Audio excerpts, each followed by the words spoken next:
Hey guys, it's Brittany. So today we're going to be doing another video on breast pumps. You guys know it's like my favorite subject. So today's video is the second part of my other video, how to choose a breast pump. So this is how to choose a breast pump part 2.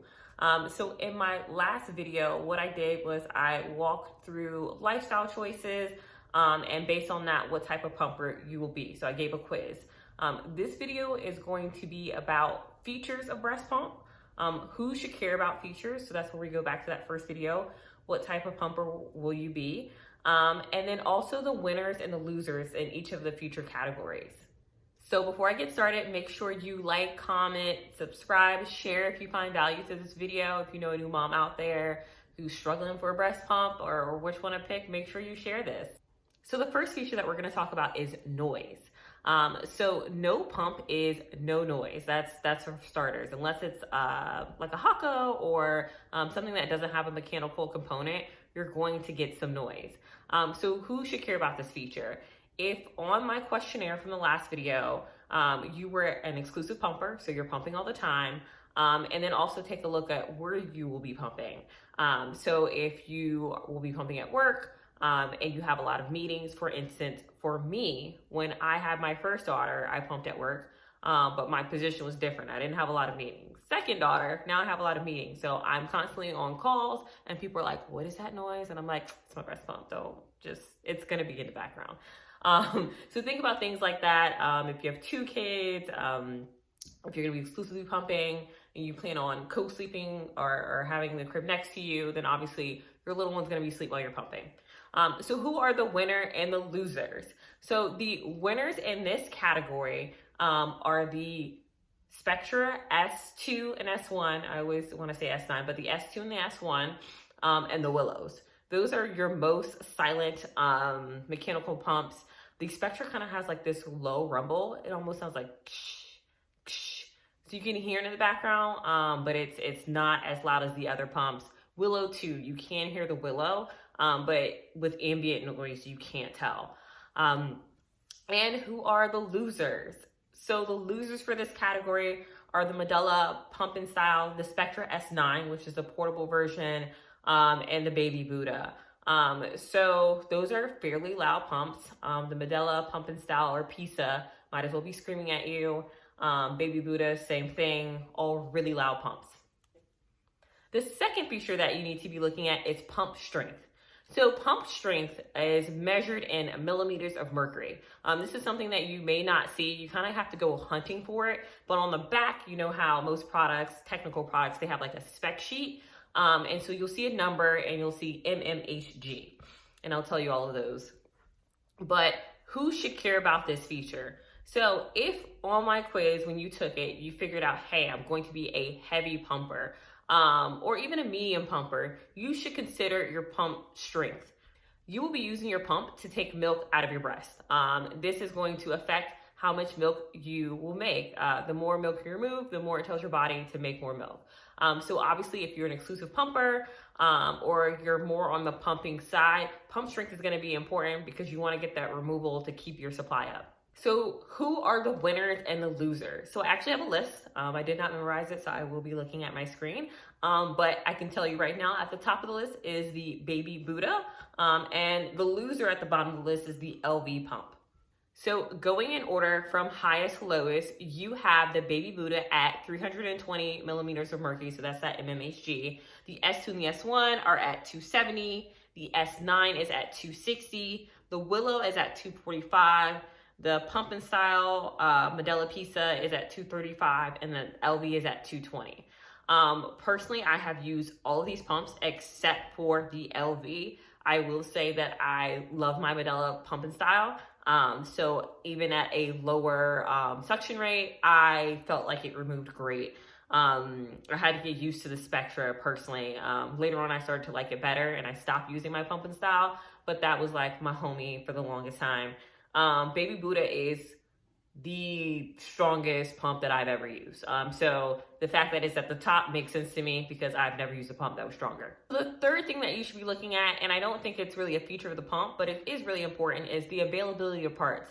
So how easy is it to get spare parts for your pump? So who should care about this?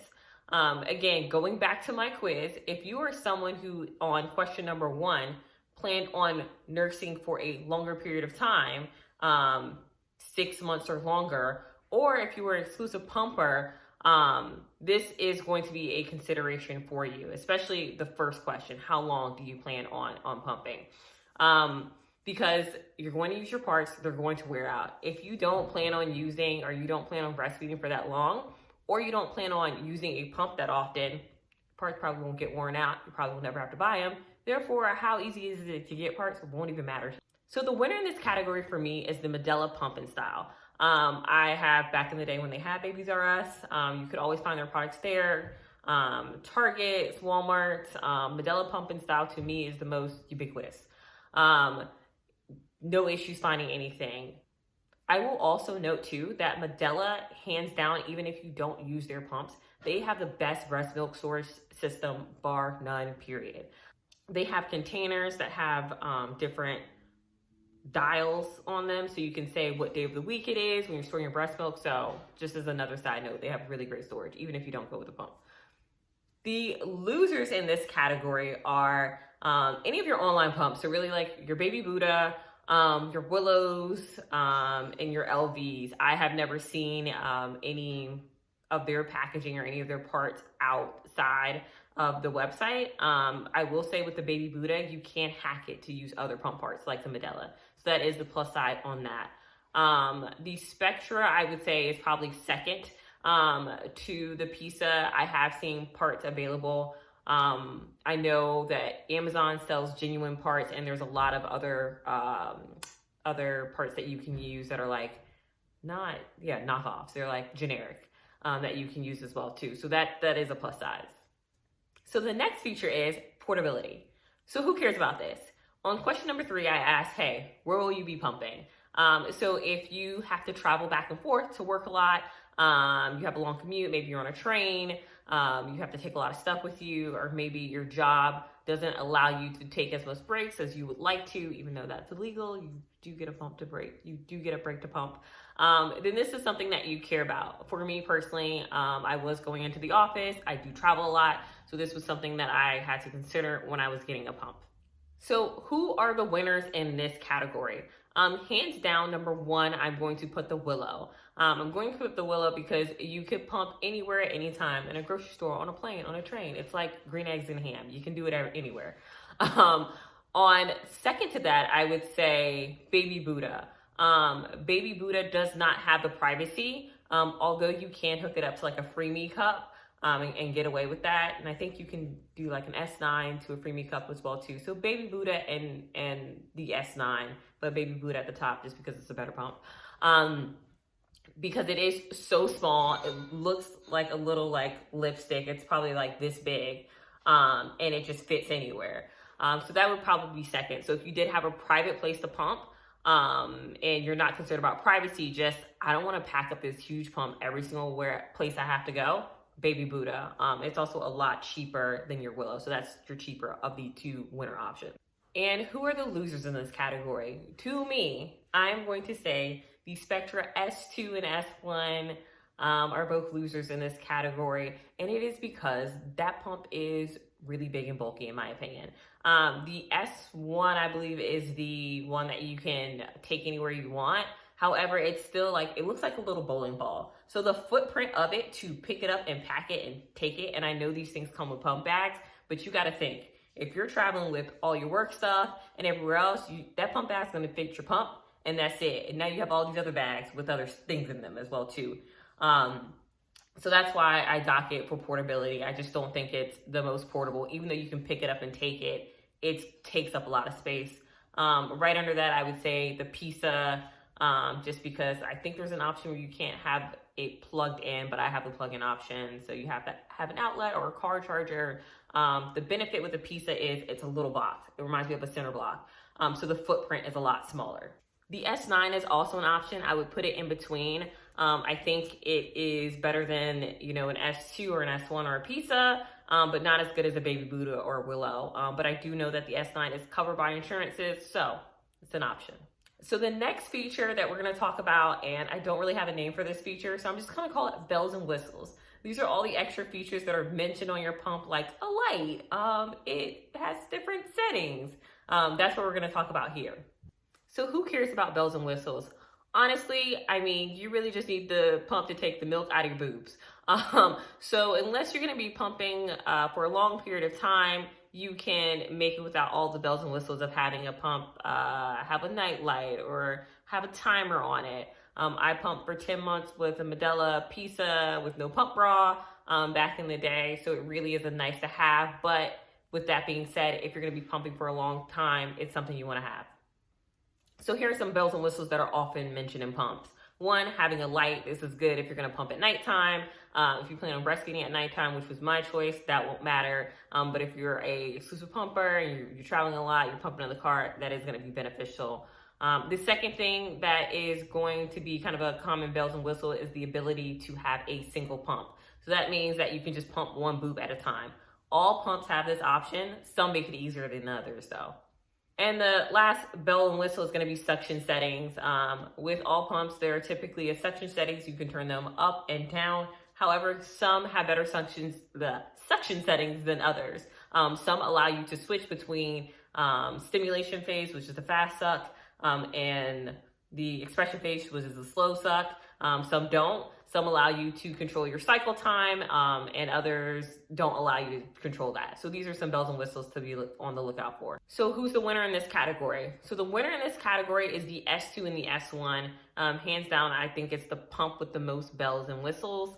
I will say that the Baby Buddha is a close second to that. The only thing that it doesn't do is it doesn't allow you to control your cycle time, which is unique to the S2, the Spectra series. I haven't seen another pump that does that. The losers in this category, on the other hand, are the Medela pump and style. You pretty much can turn it on, turn it off. You can switch between expression phase. I mean, you can turn it up and down. But if there's no light, there's no timer, you just gotta kind of like count it and figure it out. It really is a bare bones pump, in my opinion. Also, your hand pumps, so like your Harmonies and your Hakas aren't gonna have any bells and whistles, but I think everyone should have a Haka. It's only like $10, get one. And the last feature we're gonna talk about, and probably the most important, is that money, honey, the cost. So who should care about this? If you are not going to use a pump that often, so if you took my quiz and you were low, or you're like, hey, I don't even know if I really wanna breastfeed for real, don't spend a lot of money on the pump. If you have never breastfed before, repeat after me. Do not buy an expensive pump. You don't need it. You don't need a Willow because you don't know if you're gonna like it. Just wait it out. But with that being said, you do get one free insurance pump, one pump free through insurance. So that is a consideration to take into account. So in terms of costs, the winners here are gonna be your S2, your Pisa, your S9s, because I've typically seen those covered through insurance. They have a typical cost of a breast pump, which is around $150, $200. The Baby Buddha, I want to say you can get coupon codes. I don't have one, but I'll try and find one and put it under this video. You can get that for like $170. And then the losers in this category are going to be your LVs, your Willows. That's like $500 a pop. On the bright side, if you do have an FSA, if you've been contributing to it, your employer's been contributing to it, then you have money in that account that you could use to buy a breast pump. Me personally, that's what I did. I had money stacked up in there, so I bought it from that account. It didn't come out of my real money. I consider that like fake money, even though it's not. So that's how I was able to afford my Willow. But $500 is a lot of money to spend on a pump. So like I said, make sure this is something you want to do for the long haul before you just go drop $500 on a pump. Unless you got it like that, then hey, do you. So those are my list of features. You guys let me know if I missed anything. As you can see, depending on what feature you're looking at and what's important to you, your pump choice is going to be very different. I will say that overall, Spectra makes good pumps, Baby Buddha makes good pumps, Medela makes good pumps. Those are my top three. You can't go wrong with those. Willow, if you got the coins, but those are good pumps to have. And it really just depends on personal preference. So that's all for now, but happy shopping.